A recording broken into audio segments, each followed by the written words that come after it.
ได้แต่อันเนื้อพัดข้าวหันเนาะแล้วก็มีข้าวจีใช่ไอ้บอกเมื่อวานนี้นะแกฟังเด้อเลยโอเคห้ามใส่บ่วงใส่มีดใส่ตะลบิดใส่ยังกระชางมางัดมันมีอันทออยู่นี่เด้มันเสพเลย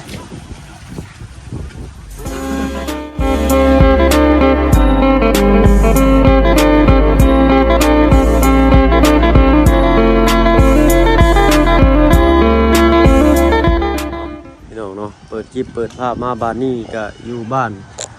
อยู่ซองของน้องซ้อนเด้อพี่น้องเด้อเนาะมื้อนี้คนขี้ร้ายๆเด้อพี่น้องเนาะขอสาบานเพิ่นมาและเนาะขยะเพิ่นที่ว่าเพิ่นเอาไปได้เพิ่นได้เสียชีวิตหน่อยเนาะสองตายายเพิ่นเนาะลมก็แห้งจับเลยเนาะมันจะมีเอาไปหาเพิ่นน้องซ้อนก่อนเนาะมาแล้วบ่น้องซ้อนซ้อนเอ้ยโอ้ใส่น้ำมาแล้วพี่หน่อยเนาะมื้อนี้ฮะตู้โอ้เฮ็ดหยังกันนั่นดูห้องน้ำต้องเป็นแป้งคัดหน่อยเนาะสบายดีโดยสบายดีน้องชายโอ้โหเมื่อวานนี่เนาะเข้ามาที่เอาตุ้มกันเป็นอะไรคือว่าอันคนลายเนาะมันคนตายปึ๊บคนเสียเนาะเลยระยะนี้เนาะคนเสียลายเลยเนาะข้างหน้าบ่นี่นะเป็นไรคือว่าหน้าคือซีดแต่มื้อนี้เมื่อยเฮ็ดจังว่าจะมาเมื่อยน้องชายเลิกนอนเลิกไปซอยเวียดวันนี้เอาไปเนาะคนเวลาเนาะบ้านชาวเงินข้าน้องก็มีแต่ปลูกมะเต้าโฮมได้เป็นยังไงนี่พอบ้านลูกช้อนมีตลุ่มตลาดเนาะคนหนึ่งคนผักคนเศร้าหลายเอาตักนี่แล้วเสียไปไว้ใช้บ้านนี่ยืดตรงไว้นี่เลยไว้พุทโธซุปเปอร์ไว้ใส่อุ่มนี่เลยไว้นี่นะน้องนะไว้ในห้องน้ำไปได้ใส่ตักในทางชีใส่พุทมันมีหน่อยแหลนไปแหลนมาหรือโจกมือละนะเนาะกินข้าวหรือเปล่ามื้อนี้ได้กินเลยเนาะพี่หน่อยเนาะก่อนอื่นถ้ามาเบิ่งกับทักทายเนาะกับทักทายสบายดีผู้ใหญ่ใจดีกับ FC เบิดทุกท่านที่เข้ามาชมช่อง YouTube บ่เบิ่งเวลาที่เก่ามื้อนี้เปิดคลิปเปิดภาพอีกอยู่ในห้องน้ำห้องน้ำพี่หน่อยเนาะอันนี้แทบได้2มื้อเลยพี่หน่อยเนาะมื้อไปป่าก็บ่น่าแม่นเข้าป่าบ่ว่าเขาสิมันก็นอกตื่นเช้ามาแล้วว่าแสบลูกช้อนว่าคือหอยเล็บบ่แม่นว่าจะเป็นตุ่มมันเปื่อยเบิ่งให้ด้วยแสบใช่มั้ยเนาะนี่จังแม่นตื่นมาบ่มื้อเป็นยังยันต่อต่อยจับบ่แม่นแสบได้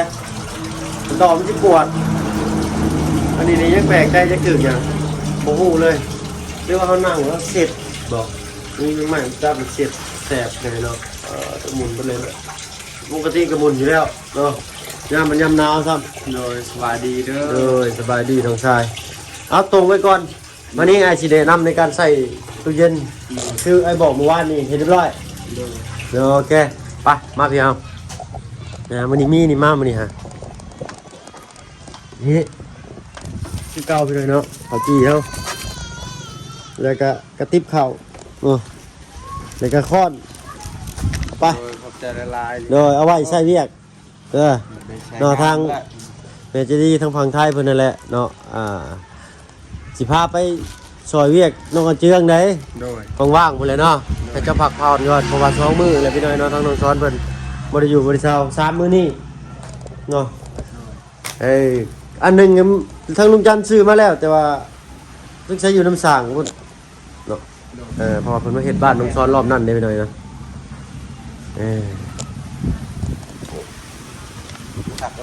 ผักเนาะโอเคมอมืออยู่เอามากินข้าวจีคือเก่าแล้วก็มีกระติบข้าวน้ำเด้อทางเมจะดีเพิ่นเนาะให้ซื้อมาให้ทำบ่เพิ่งลืมรอบนั้นเนาะได้แต่อันเนื้อพัดข้าวหันเนาะแล้วก็มีข้าวจีใช่ไอ้บอกเมื่อวานนี่นะเป็นอะไรเอาไปล้างก่อนเอาไปแช่น้ำแล้วก็แช่น้ำไว้เลยก็ได้มันเป็นยังไงเนี่ยแช่น้ำไว้เลยคัดมันแดดเอามาตากแดดมันแห้งกันครับจะมาใส่แบบนี้เนาะใช้เบิดเบิ่งตู้เย็นตู้ย่างบ่าววันโอ้ทุกเนื้อหมูปิ้ง พี่น้อยเนาะ ใส่เทียมใส่ ปิ้งชุกแล้วบ่นี่ฮะ ถูกแล้วใส่หัวสีไทย เจ้าต้องหาถุงพลาสติกไหมน้องถุงยางก็ได้มาห่อแล้วก็มัดปากกันไว้มันจึงบ่มีกลิ่นในตู้เย็นเด้อันนี้ได้ซะอันนี้ได้ซะ ปิ้งที่เบาเสียงเสือมา โอ้3-4ปิ้งเลยเนาะอันนี้ใส่น้ำได้แต่บ่ต้องใส่ลายได้น้องเด้ออาจสิแนะนำน้องเพิ่นอีกพี่น้อยเนาะอันนี้อยากกินน้ำก้อนเอาน้ำใส่นี้แช่เขานี้จึ๊กแป๊บเดียวเย็นเบอร์ใดเราเปิดเปิดแห้งแท้นี่ ได้ตาม พี่เมียนนี่ว่ะนี่เบอร์2อันนี้นี่ปิดอันนี้เนาะเปิดว่านี่ก็ธรรมดานี่หน้าหนาวเปิดสินี่พ่อเด้ออันนี้นี่ถึงขั้นว่าเย็นเลยเด้นี่ฮะอันนี้แม็กเต็มแม็กเลยนี่มันบ่ขึ้นบอกเป็นองศาเนาะพี่น้องเนาะเอาน่าสิประมาณนี้แหละก็น่าสิเบอร์1เบอร์2นี่แหละเอาหน้านี่หน้าหนาวเอาเบอร์1ครึ่งแล้วก็โอเคอันนี้แหละเปิดธรรมดานี่ตัวนี้ธรรมดาแล้วเด้อ ให้มันแห้ง มาเบิ่งนี่ไอ้สิบอก โดย ห้ามใส่ของมีคมแชะหรืองัดน้ำแข็งในช่องแช่แข็งเนี่ยห้ามเอามีดเอายังมางัดเด้ออันนี้เอาน้ำใส่เลยใส่อันนี้เอาวางไข่อันนี้เลยนี่ โดย โอเคยังจะกินน้ำก้อนเอาน้ำสินั้นเบิ่งมาเลยนี่ตั้งใจฟังเด้อ โดย โอเคห้ามใส่บ่วงใส่มีดใส่ตะลบิดใส่หยังกระชางมางัด โดย มันมีอันท่อแอร์อยู่นี่เด้แต่มันสิงัดถึงมันสิพังมันสิเพห้ามใส่น้ำลาดตู้เย็นห้ามเอาน้ำมาสาดใส่เด้อ โดย ซึ่งอาจจะทำให้เกิดกระแสไฟฟ้ารั่วเด้อ โดย ควรกดปุ่มละลายน้ำแข็งเมื่อน้ำแข็งเกาะหนาประมาณ5มิลลิเมตร5มิลนั่นแหละหรือเกินปุ่มสีแดงๆเห็นบ่ โดย หรือเกินปุ่มสีแดงเพราะน้ำแข็งจะทำให้ช่องแช่แข็งไม่เย็นถ้าว่าน้ำแข็งมันขึ้นท่วมในนี้มันขึ้นท่วมในนี้ให้กดอันนี้ลงเด้อให้ละลายน้ำแข็งก่อนห้ามเอาน้ำใส่ได้ โดย โอเคบ่ โดย อันนี้มีสำหรับใส่ของสดเนื้อปลาหมูมาเป็ดไก่และอันนี้อ๋อ เมียนเอาไว้ซื้อน้ำกินเด้อ อันนี้แหละอันนี้ก็เอาไว้ใส่พวกนี้โอ้เข่งโอ้จนเข่งอยู่เนาะใส่แล้วเปิดแห้งพวกพี่น้องช่วงนี้ก็หนาวครับไปก่อนเนาะเอากระสีอันนี้สำหรับพักหมักขิกหมักแตงหมักถั่วขึ้นมาพืชพักค่ะเจ้าใส่โลดหน่อย โดย เนาะเอาได้ติบข่าวใหม่มาให้เลยไปแช่ไว้โลดนี่ โดย แช่ไว้แช่แล้วก็ทูๆเลยก็เอาไปตากแห้งก็ใส่ปกติโอ้เย่นั่นละกินข้าวแล้วบ้างมั้ยนี่ยังไม่ได้กินซ้ำไปจังนี่ กินครับ ทำง่าย บ่ได้ลายหรอกคนนอนเยอะ คนนอนดึกเนาะอ้าวคือว่าอะไรเรียกบ้านเรียกเมืองที่ไหนเนาะไปซอยดองเขา2 มื้อน้องจอนมาซอยเรียกบ้านระยะอีกเอามียังอะไรกินหน่อยก็ได้มีแต่ข้าวจี่แล้วเอาเตียงมานั่งอยู่บ่เนาะไปเอาเตียงมานั่งอยู่น้องเนาะให้อันคนที่เพิ่นมาร่วมงานมานั่งมาเอ็นก็ได้เนาะนี่แหละพอนั่งกิน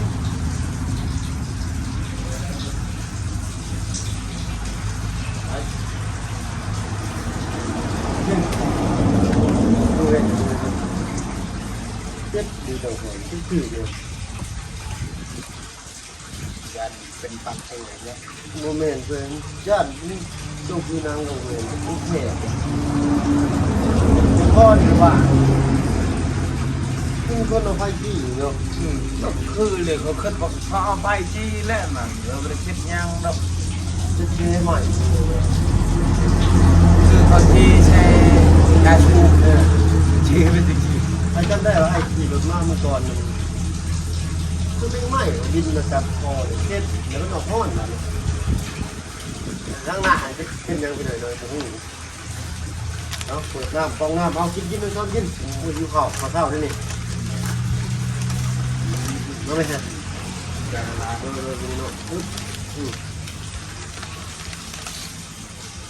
เที่ยงอยู่เงื่อนบ่มึง อยู่เพื่อน เอามือครับพอเลยนะ แล้วมัน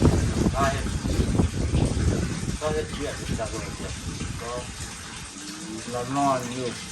ใครที่ไหว 2 มื้อ 4 โมง มื้อนี้จะมาอยู่เนาะ 4 โมงกลางคืนนอน1 โมงตื่นมาจะทำคือ ตารางเรียบร้อยเอาก่อนที่มันจะได้พูดหน้ามาให้ลูกหลานผมมาครบเบิดตัวบัด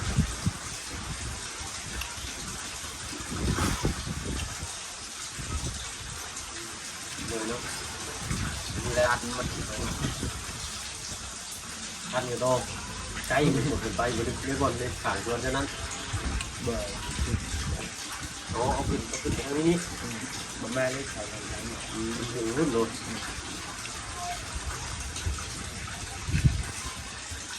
ไปเลยเนาะดูบนดูเขาไปดับเนาะใช้บ้านน้องซ้อนบนพอดีเนาะแค่บะแค่เนาะเอาขออนุญาตกินข้าวใหญ่ๆก่อนพี่หน่อยเนาะกินแล้วล่ะหน่อยเนาะขจีแซ่บได้ขจีหาดร้านนี้ก็ได้และต้องตักเพียนเอาหน่อยเนาะห่อวิบอ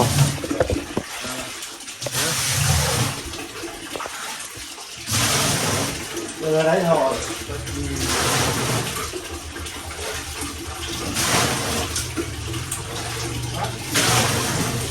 เฮ้ยอันนี้ มัน เสียบไปใส่เสียบหันกันลงนี่ พุ่นแกะอยู่นอก ฮะ อยู่นอก เห็นอะไรเอาตัวเชี่ยวไปรอบก่อนเอามาสั่น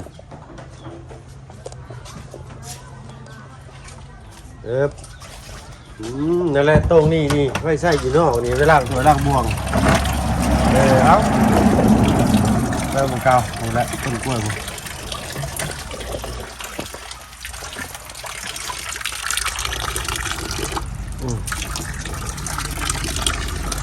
แล้วเอาล่างหัวล่างบ่วงล่างร้อนก็ได้เดี๋ยวเรากินแต่ผักก็ได้ได้โดนลูกร้านทำมาเก็บของเลยเนาะเราช่วยร้านละบ่อเดี๋ยวก่อนก็มาพี่เขาปั่นโอ้ทำเอาเสียงเพิ่นโอ้มาเมื่อวานนี่บ่อันโตเห็นอันชวนกันขึ้นมาอยู่เนาะเจ้าแล้วมาแต่บ้านมาเมื่อวานนี่หรอวะ น้องตื่นบ่ เอ้าเห็นกับเจ้าอยู่เด้ ใช่เข้าไป เอ้าเมื่อวานนี่บ่เราขึ้นมา ออกไปเลย เอาบ่สบายดีเจ้าเว้นแล้ว วันที่19ผมแห้งพันมืออยู่ เอาบ่เนาะพอดีอัน ยังอีกหลาย คือว่าเห็นรถเพิ่นนะเมื่อวานนี่เนาะก็เลยว่าจะเมื่อบ้านได้เถอะ ไปก็ต้องชอนได้ไปสิบคน ไปสิโปนบ่ เครื่อง โอ้โดย มือครับ โอ้เจ้าอันว่าได้อันบ้านช่องของมันน้องอาเจียงเพิ่น วันนี้ไม่ได้มาชงจำนวนหนึ่งนะ มาส่งอยู่บ่ มาชงแล้ว โอ้ โดยตามมากจะเป็นเมื่อละ อุปกรณ์ครบบ่ตู้บัดนี้ ยังขาดหลาย ยังขาดหลาย ไม่โค้งข่างโค้งพวกวงกบตัวละตาพวกนี้ยังเบิดเลย ประตูหน้าต่างโอ้ ค่าช่างค่ายังก็ยังบ่ทันนั่นอยู่ ตอนนี้ได้เท้าท่อนบนท่อนล่างเนาะแล้วก็ไม่คือบ่หรือไม่เส้นนะ คือไม่เส้นไม่ข่าวไม่ชิโยไม่แป้น ไม่ข่าวไม่ซิโยไม่แป้นนี่ยังได้เบิดเลย ใช่คนแล้วเดี๋ยวนี้นะ โดย ว่าต้องการแค่แม่วงกบ บุงกบบ้านประตู วงกบบานประตู แทนหลังคา กับหลังคา โดย กับพาเดี๋ยวนี้นะ พาสล่า กับคาช่าง อ๋อคาสร้าง ลายยกยังลายยก ขาดคาสร้างสังกะสีไม่เชล่า ล่ากบประตูระด้าง วงกบประตูหน้าต่างโอ้หา6อย่างเลยเนาะคาสร้างก็ตกทางนั้นนี่ก็สิคาสร้าง ดีแต่ว่ามันไม่ได้หลังใหญ่ โดยขนาดเท่าไหร่ตัว 4x6 4x6บ่ บ้านเป็นตู้มันทางบ่าวประทัดฟ้องสร้างนะ อ๋อ4x6โดยทั้งมันบ้านน้องต้นกล้าก็คิดว่า4x6คือกันนะ พวกเป็นเสา 6 ทำกันนั่นแหละ โดยจะสำคัญไปหน่อยเนาะเพราะว่าทั้งบ้านน้องต้นกล้านี่ก็หาก็ได้แต่เสาตอนนี้ก็ได้ แต่ก็เรื่องงบอยู่8 ล้านที่ได้สั่งเสาบาเสาอะนะเพิ่มไปอีกโดยจะคิดสั่งเท่าไร60บ่เห็ดบาปประกบก็รอถ่าโอ้ลมมันพิงงานเป็นตื่นยิกไปหน่อยเนาะ จะเฮ็ดเพื่อนให้เราแบบดึกเทียงตีนตั้งกับบ่หรือว่าแบบไหน บาสิเอาแบบประกบเลยก็ยึดน็อต แต่ว่ากับแบบต่อชันๆเอาบ่ได้ยาวเนาะ เลยตอนสั้นๆตอนอาชีวิตดินมาจาก30-40 เซนนี่แหละ ใช่แบบคือเพื่อนน้องไม้น้องท้ายเนาะ โดยประกบแบบประกบเสาแบบเพื่อนน้องไม้น้องทายแต่ว่าเอา6x4เนาะหนึ่งห้องหนึงนะเนาะ ประมาณนั้นแหละ ถ้าเบิ่งน้ำกันอีกพี่หน่อยเนาะ แล้ววันนี้สิไปมุกกระตุกบ่ได้ให้มันแล้วบ่แรงสิให้เรามาย้ายนอนเผาไม้เผาตอกแล้วบัดนี้ โอ้เอาเลยบ่ เอาเลยได้บ่ได้รอได้ เอาพอดีแล้วตรงซ้อน เราจะบ่ได้พักผ่อนครับก่อนวันนี้นะ ไปนอนบ่ ยังนะ นอนแล้ว นอนเลยบ่ นอน เอาไปสั่นพอดีอัน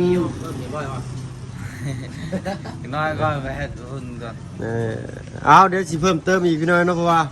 ซื้อคอนตี้มาเติมอีกอันหนึงเนาะทางแม่ใจดีเพิ่นแล้วก็เพิ่มจิ้มข้าวให้น้องซ้อนพอดีอีกรอบนั้นเริ่มพี่น้อยเนาะ เรื่องลายห้อยแท้นี่ปลาทุกชาติเลย กัปตันอเมริกาวะ โอ้โหชาติมิกา ต้ม บ่แม่นได้ ควันอย่างนี้ คอนตี้อันนั้นทางลุงชื่อมาเทื่อหนึงแล้วเนาะหน้าที่สร้างเพิ่นมาเฮ็ดเพื่อนน้องซ้อนแล้วเพิ่นคิดว่าของเพิ่นแล้วเพิ่นเอาไปเลยบ่อันนี้เป็นแม่เล็กได้นี่เอาตะปูใส่นี่ปุ๊บแล้วก็ตอกบล็อกลงเลยครับนั่นเลย ลายยันเนาะ ตักแน่นะหัวนี่ ตอกเลยเนาะ โอ้ข่อยสิเป็นโรคยังอันบ่เสียงเจ้าสาธิตข่อยเบิ่งอยู่นี่มันแสบเลยเนาะว้าว บ่เป็นคือเบิ่งคือบาดเจ็บบาดยังแท้ แรงยังบ่ค่อยบ่ฮู้มือเลย บ่ มันเป็นตุ่มเลย ยันแม่งอตอดกัน โมเมนต์ แงอ นี่เนาะ ที่บิดนั่น ใช่เอาโมเมนต์เดี๋ยวเบิ่งกินดูเขาหน่อย งูสวัสดิ์บ่จัก ข้อนี่ก็แฉบนี่คือไฟใหม่นี่ งูสวัสดิ์บ่จักหากินทั้งไม้ฮักตอกได้แบบนี้ เบิ่งนี่คือรอยไผ่นี่เขาว่าคอยบ่ได้เชื่อกัน บ่ค่อย คือโล นอนตื่นขึ้นมาเขาฮู้สึกแสบเมื่อวานนี่ แสบฮ้อนบ่ แม่นแสบ แสบ ฮ้ ฮ้ อ อน นนั่นยันต้องติดตามเบิ่งแต่ส่วนหลายแสบฮ้อนเป็นต้นพืชที่นั่น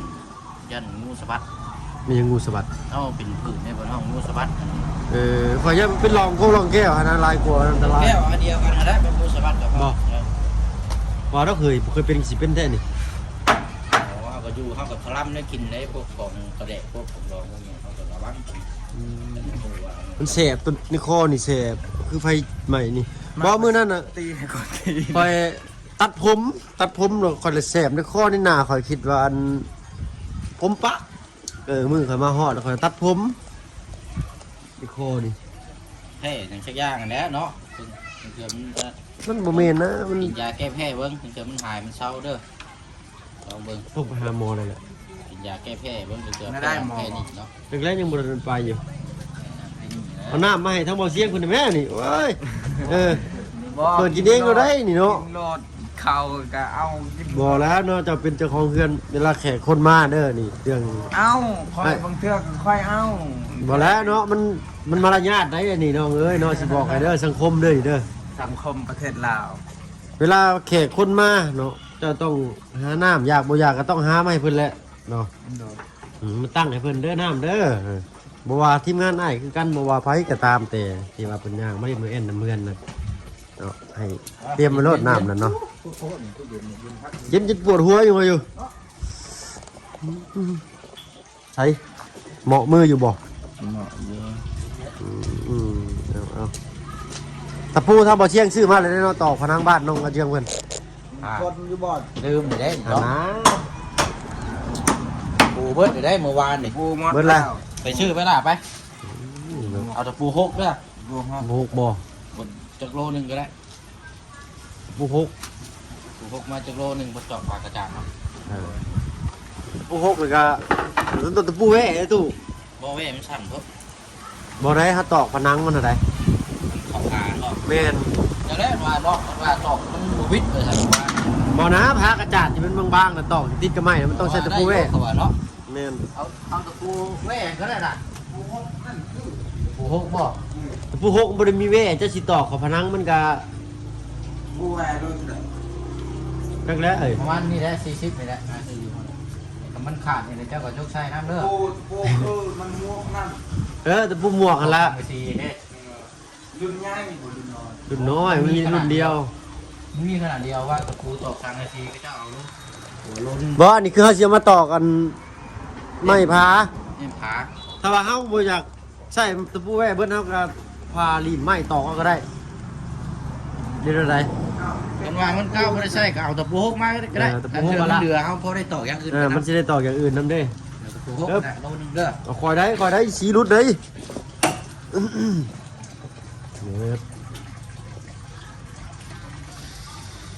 เอ้ยบ่ได้ผมตุ้มไปบ่มื้อนี้หนดหนาวได้